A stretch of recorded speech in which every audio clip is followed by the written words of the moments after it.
नमस्कार, आप देख रहे हैं जी बिजनेस। मैं हूं पूजा त्रिपाठी और मार्केट राउंडअप के एक और सेगमेंट में आपका स्वागत है। अगले आधे घंटे में हम आपके सवालों का जवाब लेंगे। हमारे एक्सपर्ट जुड़ेंगे हमारे साथ जो कि आपके जो भी क्वेरीज हैं उन्हें एड्रेस करेंगे। इसके अलावा कल आपकी नजर कहाँ होनी चाहिए, क्योंकि नवंबर सीरीज अब खत्म हो चुकी है, तो दिसंबर सीरीज में कौन कौन से इंपॉर्टेंट ट्रिगर्स हैं बाजार के लिए, ये भी हम आपको बताएंगे। लेकिन सबसे पहले मार्केट का एक चेक ले लेते हैं।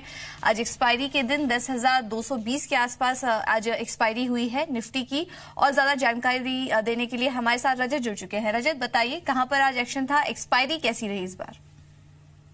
हाई लेवल पे प्रॉफिट बुकिंग देखने को मिल रही थी और कारण एकमात्र था वित्तीय घाटा जो है वो बढ़ गया। पहली छमाही में वित्तीय घाटा बढ़ा है और ये बता दें आपको कि 96% पे पहुंच गया है जो बजटेड टारगेट्स थे, और ये कहीं ना कहीं खतरे की घंटी है। उसके बाद देखा मार्केट्स पे एकदम से गिरावट हुई और दिन के निचले स्तर के आसपास की क्लोजिंग। आज डेरिवेटिव एक्सपायरी थी नवंबर सीरीज की। उम्मीद नहीं थी कि 10,300 का भी लेवल तोड़ेंगे, लेकिन अब खतरे में है 10,200 का लेवल। जो बिकवाली थी वो बैंकिंग स्टॉक्स पे ज्यादा देखने को मिली। सुबह से ही क्यूज नेगेटिव थे। एशिया मार्केट का सेटअप नेगेटिव था। नॉर्थ कोरिया अमेरिका बीच में तनाव है, उसकी खबरें हैं। इसके अलावा रुपए में कमजोरी, UPL, Hindalco, SBI, Reliance industries, यहां पर 2.5% से ज्यादा नेगेटिव बाय साइड ट्रेडिंग हुई। इसके अलावा एक्सिस बैंक, कोटक और बिंदो जैसे स्टॉक्स भी टूटे। जो चढ़ने वाले स्टॉक्स हैं उसमें गेल, बॉश, इंडिया बुल्स हाउसिंग और डॉक्टर रेड्डीज, ये कुछ ऐसे स्टॉक्स थे जिन्होंने संभाला बाजार को, कुछ अपसाइड पोटेंशियल प्रोवाइड करने की कोशिश की, लेकिन आज बायस ही नेगेटिव हो गया। सबसे ज्यादा सेंटीमेंट खराब हुआ वो था बैंकिंग में। चौतरफा बिकवाली देखने को मिल रही थी। ICICI bank, Kotak Mahindra, axis और पीएनबी सबसे ज्यादा टूटे। तेल गैस शेयर्स में जो गिरावट की लीडरशिप थी वो संभाली रिलायंस इंडस्ट्रीज ने। रिलायंस इंडस्ट्रीज टूटा है। इसके अलावा ऑयल इंडिया, एमआरपीएल और ओएनजीसी जैसे स्टॉक्स टूटते हुए नजर आए। फाइनेंशियल स्टॉक्स का दिन खराब था आज हाई लेवल पे स्लिप हुआ श्री इंफ्रा, साथ साथ मुथूट फाइनेंस, एलआईसी और एमएनएम फाइनेंस जैसे स्टॉक्स में बिकवाली हावी होती हुई नजर आई। स्मॉल कैप, जब ऐसी बिकवाली होती है मार्केट पे, जो सबसे पसंदीदा सेक्टर होता है वही टूट जाता है। छोटे मझौले शेयर्स चढ़ रहे थे, आज टूट गए। टीबीजेड, एडवानी होटल्स, कैमलिन और साथ साथ पूर्वांकरा जैसे स्टॉक। चौतरफा बिकवाली थी, लेकिन एक सेक्टर जो सुबह से ही फोकस में था और अच्छी तेजी पिछले कुछ एक महीने से दिखा रहा है वो है चाय coffee shares. McLeod Russel, Jayshree tea, Harrison Malayalam और धनसेरी टी, इन स्टॉक्स में तेजी बनी। अब सबसे बड़ा इंपैक्ट पड़ेगा जीडीपी आंकड़ों का कल। जी, तो चाय कॉफी शेयर्स में आज काफी ज्यादा एक्शन देखने को मिला है और जैसा कि रजत ने बताया कि जीडीपी के जो नंबर्स आए हैं उसका कहीं ना कहीं इम्पैक्ट कर बाजार में देखने को मिलेगा।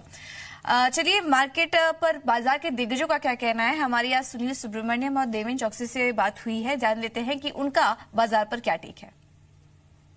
नेक्स्ट 2 मंथ्स से थोड़ा कंसोलिडेशन एंड साइडवेज मूवमेंट में ही रहेगा मार्केट, बिकॉज बहुत पॉलिटिकल साइड में भी और इकोनॉमिक साइड में बहुत इवेंट्स है। दिसंबर में फेड का मीटिंग है, फिर आरबीआई की पॉलिसी भी है और गुजरात में इलेक्शन का रिजल्ट भी है। ब्रेक्सिट का भी नेगोशिएशंस, फाइनल पे आउट कितना उठा है।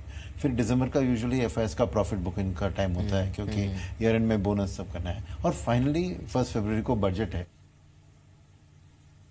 Downside in the Nifty probably according to me stays control at around somewhere around 10,000 level के आसपास। तो मेरे ख्याल से जो 700-750 पॉइंट का जो एक रेंज है निफ्टी के लिए 10,000 से 10,700-750 का, ये रेंज के अंदर निफ्टी मेरे ख्याल से एटलीस्ट दिसंबर मंथ में ट्रेड हो सकता है till the last leg of December, that is I think till 15th between 15th and 20th of December, जब तक इलेक्शन के रिजल्ट आता है वहां तक ये ट्रेड हो सकता है यहाँ पे रेंज में।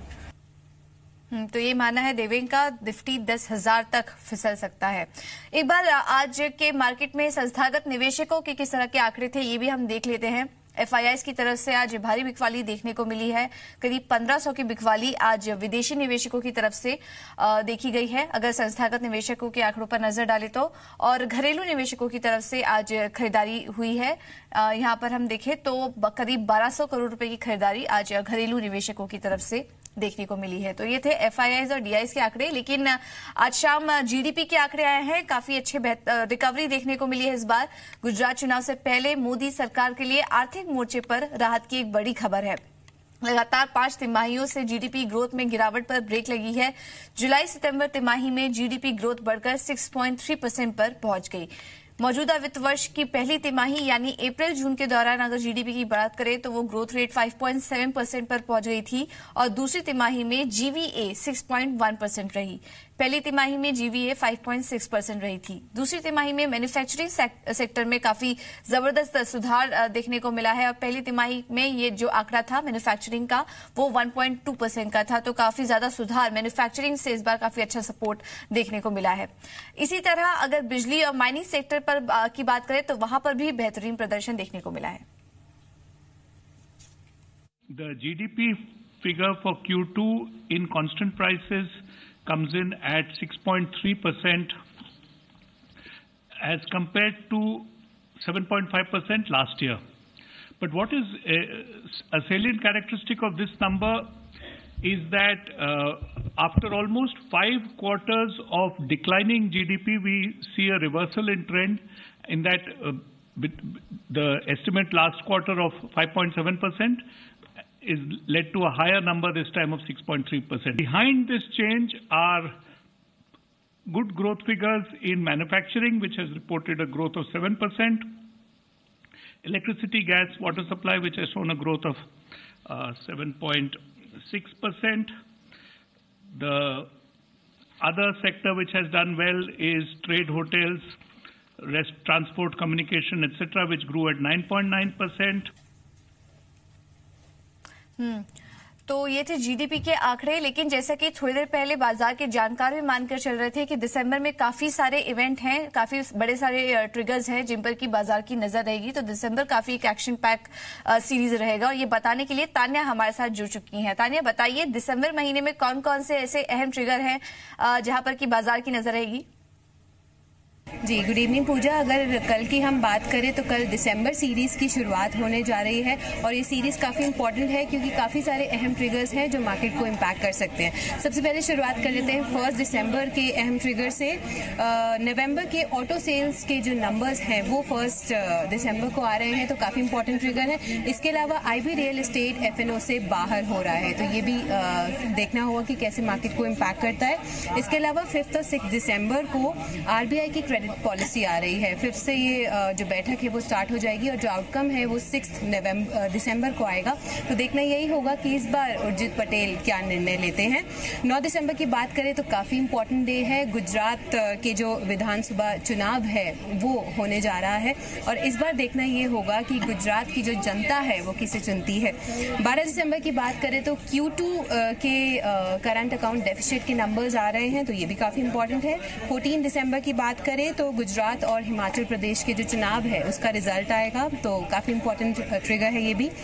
इसके अलावा 14 दिसंबर को ही FOMC बैठक का जो फैसला है उसका इम्पैक्ट भी हमें मार्केट के ऊपर देखने को जरूर मिल सकता है।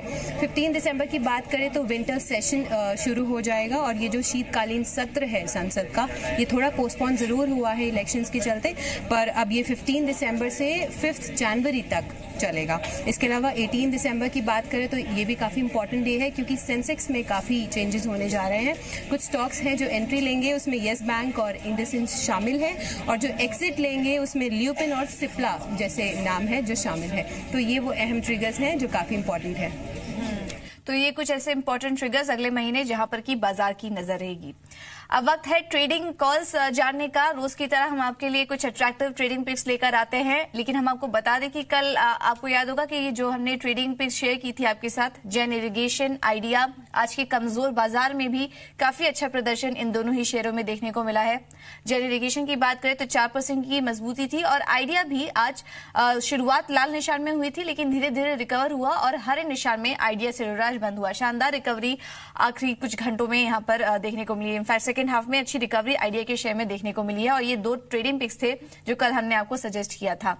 तो जो रोज हम आपको बताते हैं वहां पर आप पोजीशन कर सकते हैं। आज के लिए वर्कहार्ट में पहला एक बाई कॉल है, टारगेट होगा 795 का, स्टॉप लॉस लगाइए 695 का। जो दूसरा बाई कॉल है वो है NIIT टेक में, यहाँ पर भी आपको खरीदारी करने की सलाह दी जा रही है। NIIT में आपको 700 के लेवल्स देखने को मिल सकते हैं, स्टॉप लॉस लगाइए 615 का। आज भी स्टॉक में करीब 1% की तेजी देखने को मिली थी। और तीसरा कॉल है वेदांता, यहाँ पर भी आप खरीदारी करके चल सकते हैं। आज लाल निशान में बंद हुआ था लेकिन आगे इस स्टॉक में मजबूती देखने की उम्मीद है। टारगेट 330 और स्टॉप लॉस लगाइए 292 का। तो ये कुछ ऐसे ट्रेडिंग पिक्स हैं जहां पर कि आप शॉर्ट टर्म में ट्रेडिंग के लिहाज से अपनी पोजीशन बना सकते हैं। अब वक्त है एक्सपर्ट को भी शामिल करने का। नीलेश जैन आनंद राठी से जुड़े हैं हमारे साथ आपके सवालों का जवाब देने के लिए। Nilesh, good evening. पहले तो ये बताइए कि जीडीपी के जो नंबर्स आए हैं वो काफी अच्छे रहे हैं। कल इस पर बाजार किस तरह से रिएक्ट करता हुआ नजर आएगा, क्योंकि अब दिसंबर सीरीज की भी शुरुआत हो रही है, तो निफ्टी का कौन सा स्तर है जो आप वॉच कर रहे हैं? Hi, good evening Pooja. First of all अगर आज के सेशन की बात करें तो निफ्टी ने गैप डाउन ओपन होने के बाद में एक फॉलोअप सेलिंग हमको देखने को मिली थी। तो ओवरऑल चार्ट स्ट्रक्चर अगर देखें तो 10,200 का लेवल काफ़ी इंपॉर्टेंट है। राइजिंग ट्रेंड लाइन का सपोर्ट है डेली चार्ट पे, प्लस 50 डे मूविंग एवरेज का भी सपोर्ट 10,200 के लेवल के अराउंड आ रहा है। और जैसे कि आपने बताया कि जीडीपी की डेटा काफ़ी अच्छा है। पिछले 4-5 क्वार्टर से जो गिरावट हमको जीडीपी में देखने को मिली थी, तो डेटा कहीं ना कहीं काफ़ी अच्छे हैं, मोर देन एक्सपेक्टेशन है। तो मेरा ऐसा मानना है कि बाजार डेफिनेटली इसको चेयर अप करेगा। कल के सेशन में हमको गैप अप ओपनिंग जरूर देखने को मिल सकती है। ओवरऑल अगर लेवल की बात करूँ तो 10,200 का लेवल काफी इंपॉर्टेंट होगा। 10,200 के नीचे अगर निफ्टी फिसलता है तो हमको 10,000 तक के लेवल देखने को मिल सकते हैं। On the higher side again immediate resistance है जो कि है 10,400 के अराउंड। वो level throughout the November series हमको देखने को मिला, वहां से एक प्रॉफिट बुकिंग हमको देखने को मिली। तो ओवरऑल 10,200 से 10,400 का फिलहाल एक नैरो रेंज हम कह सकते हैं। तो एक ब्रेकडाउन ओपनिंग यहाँ पर देखने को मिल सकती है निफ्टी में, तो इस स्तर को आप वॉच करिए। एक रेंज भी दी गई है नीलेश की तरफ से, ये रेंज आप वॉच कर सकते हैं। चलिए, वक्त है दर्शकों को भी शामिल करने का। आप भी हमारे साथ जुड़ना चाह रहे हैं तो सवाल पूछने का तरीका हम आपको बता देते हैं। आप टोल फ्री नंबर पे के जरिए हमें कॉल कर सकते हैं जो लगातार आपकी स्क्रीन पर फ्लैश होगा, और इसके अलावा व्हाट्सएप, फेसबुक या ट्विटर के जरिए भी आप हमसे सवाल पूछ सकते हैं। हम कोशिश करेंगे उन सवालों को अपने शो के दौरान शामिल करने की। पहले जो दर्शक हमारे साथ जुड़े हैं पंजाब से हैं, नीलम जाधव जी ने कॉल किया हमें। नीलम, नमस्कार। Good evening madam. Good evening. हाँ, मेरे पास ना A2Z इंफ्रा के 1,400 शेयर है। ओके। 41.80 के भाव पर, और मेग मनी ऑर्गेनिक्स के 1,000 शेयर है 81.20 के भाव पर। 81 शॉर्ट टर्म। जी जी। हाँ, तो फिर शॉर्ट टर्म के लिए क्या रिकमेंडेशन चाहिए इसके ऊपर मेरे को? बिल्कुल नीलम जी, आपको राय दिलवा देते हैं।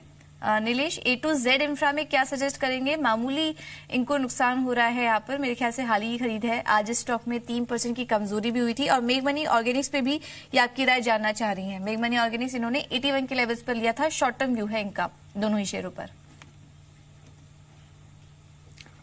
जैसे कि A2Z इंफ्रा का अगर चार्ट स्ट्रक्चर देखें तो ये स्टॉक्स काफ़ी कंसोलिडेट हो रहा है, और ये ट्रेडिंग स्टॉक्स है, इसके अंदर वैल्यू क्रिएशन हम एक्सपेक्ट नहीं कर सकते।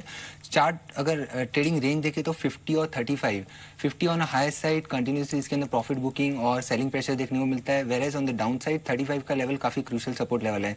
तो इमीडिएट ट्रेंड अगर देखूँ तो यहाँ से मुझे 35 तक के लेवल देखने को मिल सकते हैं। तो अगर इन्होंने ट्रेडिंग के पर्पज से लिया हुआ है तो मेरी सलाह होगी कि इनको एग्जिट कर लेना चाहिए। अगर इनका टाइम होराइजन बड़ा है तो इसके अंदर 35 के स्टॉप लॉस से ये बने रह सकते हैं। अप साइड में 45 to 50 तक के लेवल आने वाले 6 to 8 मंथ्स में हमको देखने को मिल सकते हैं। और जैसा कि इन्होंने बताया, दूसरा स्टॉक से इनका मेग मनी का चार्ट स्ट्रक्चर अगर देखें तो काफी स्ट्रांग है, हाई लो फॉर्मेशन है। फिलहाल पिछले एक महीने से कंसोलिडेट हो रहा है काफी। मेरा ही मानना है कि इसके अंदर अपसाइड में ब्रेकआउट 130 तक के ऊपर देखने को मिल सकता है। 130 का एक स्ट्रांग रेजिस्टेंस है।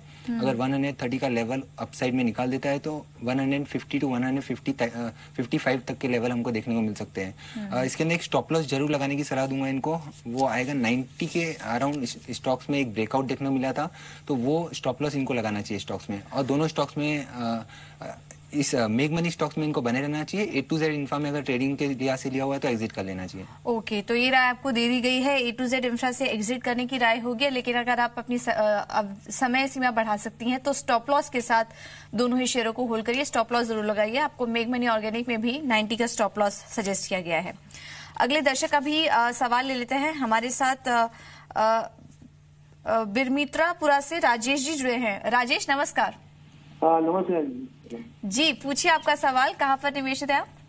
हाँ मैडम, मैं कल्याणी स्टील ले रखा हूँ 350 से 300 शेयर। ओके, और कितना समय दे सकते हैं? ये लॉन्ग टर्म के लिए इन्वेस्टमेंट है मैडम। लॉन्ग टर्म निवेशक है। ओके, हाँ, चलिए आपको राय दिलवा देते हैं। नीलेश, इन्होंने कल्याणी स्टील्स के शेयर्स लिए हैं 350 के लेवल्स पर। क्या सजेस्ट करेंगे? लॉन्ग टर्म निवेशक हैं। कल्याणी स्टील आपको लॉन्ग टर्म के लिए कैसा दिखाई दे रहा है? कल्याणी स्टील का अगर चार्ट स्ट्रक्चर देखें तो इमीडिएट इसके अंदर एक ब्रेकडाउन देखने को मिला है, तो यहाँ से थोड़ा बहुत स्टॉक्स में और करेक्शन देखने को मिल सकता है। अभी फिलहाल 373 के अराउंड स्टॉक ट्रेड कर रहा है, यहाँ से 360 तक के लेवल डाउन साइड में देखने को मिल सकते हैं। जैसा कि इन्होंने बताया कि इनका टाइम होराइजन काफी बड़ा है, तो मेरी सलाह होगी कि इनको 350 का एक स्टॉप लॉस लगाना चाहिए, स्टॉक्स में बने रह सकते हैं। अपसाइड में इमीडिएट रेजिस्टेंस जो इमीडिएट हर्डल हम कह सकते हैं वो 400 के अराउंड है। अगर 400 के ऊपर ब्रेकआउट आता है तो इसके अंदर 450 टू 500 तक के लेवल भी हमको देखने को मिल सकते हैं। तो मेरी सलाह होगी कि इनको स्टॉक्स में बने रहना चाहिए। बिल्कुल बने रहने की राय होगी। लॉन्ग टर्म निवेशक है तो आपको जरूर इस शेयर में फायदा मिलेगा। अगले दर्शक बेंगलुरु से जुड़े हैं, उनका सवाल ले लेते हैं। आकाश नमस्कार, पूछिए। Good evening ma'am. Good evening. मैंने MIRC इलेक्ट्रिकल के 3000 शेयर लिए हुए हैं एट रेट 37। ओके, चलिए अच्छा फायदा हो रहा है आपको तो, और आज भी इस शेयर में अच्छी तेजी थी। और कितना समय दे सकते हैं आप आकाश?